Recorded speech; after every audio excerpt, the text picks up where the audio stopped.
I recently got my hands on something very special.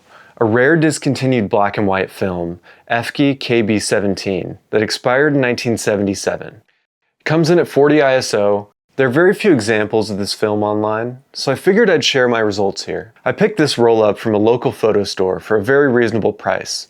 Thankfully, they're not following the eBay pricing model. This roll was a small piece of a much larger lot of expired film dropped off by a former employee who confirmed that it had been refrigerated for at least the last 25 years. So I had very high hopes for the film's condition. If you're just here to see the photos, feel free to skip ahead. But first, I'd like to share a little bit about the history. Also, there are some names I'm going to mention that I'll very likely butcher, so apologies in advance. Feel free to correct me in the comments. Efke KB-17 traces its roots back to Adox, the world's oldest photographic materials manufacturer, dating back to 1860. Adox started out as a brand used by photo work Dr. C. Schleusner, named after Dr. Karl Schleusner, and later became known for their silver-rich black and white films. In 1952, Adox introduced their first 35mm black and white film. But in 1962, the Schleusner family sold their photographic division to the American company DuPont. In the 1970s, DuPont decided to license Adox's film technology to a company called Fotokemika from Croatia, at the time Yugoslavia. Fotokemika, founded in 1947, acquired Adox's film production machinery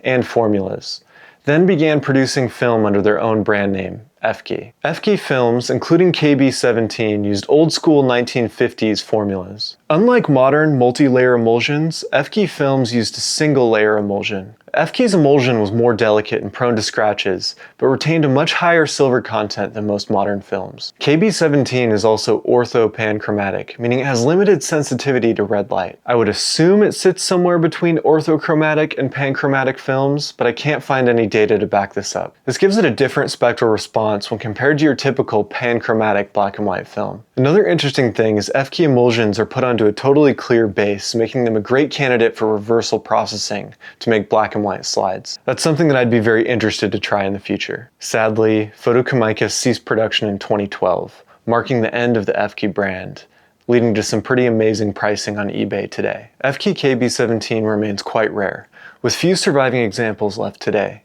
at least digitally. I'm sure there's plenty of examples collecting dust in somebody's attic somewhere. The Efke KB-17 I have is very expired and I don't have much to experiment with, so I decided to overexpose by one stop instead of sacrificing any to testing. Given the film's low speed and ideal storage conditions, I figured one stop of overexposure would be a pretty safe bet. I wanted to try and shoot mostly handheld. I ended up shooting it in my Canon EOS III with a 50mm f1.4 lens, often shooting at f3.2 or wider to keep my shutter speed high enough. And that ended up working great. I'm going to show you most of the photos I took, and then we'll get into development and my observations about the film.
For development, there aren't any times listed on Massive Dev Chart or the film's packaging.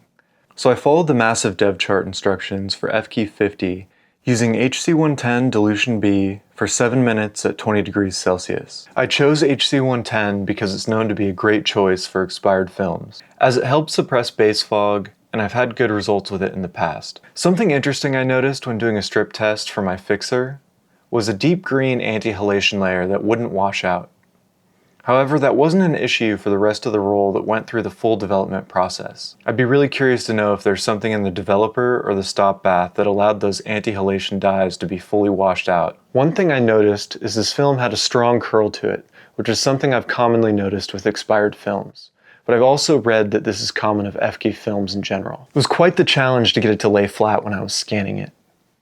As for the film itself, the reports about a delicate emulsion are definitely true. One of the frames had some emulsion damage on it, potentially due to the fact that I didn't use a hardening fixer. So if you ever shoot this film, I'd recommend considering using a hardener with your fixer. It might help you prevent some of the damage I experienced. The base fog was practically non-existent to the naked eye, which I think is pretty astonishing given the age of this film.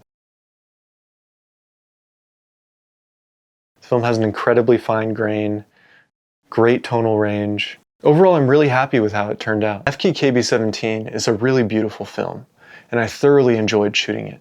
So if you ever get your hands on some, I highly recommend giving it a shot. I'd love to hear your thoughts. Have you ever shot Efke film? If you have, let me know down in the comments. If you enjoyed this video, consider liking and subscribing for more photography content. Thanks for watching. I'll see you next time.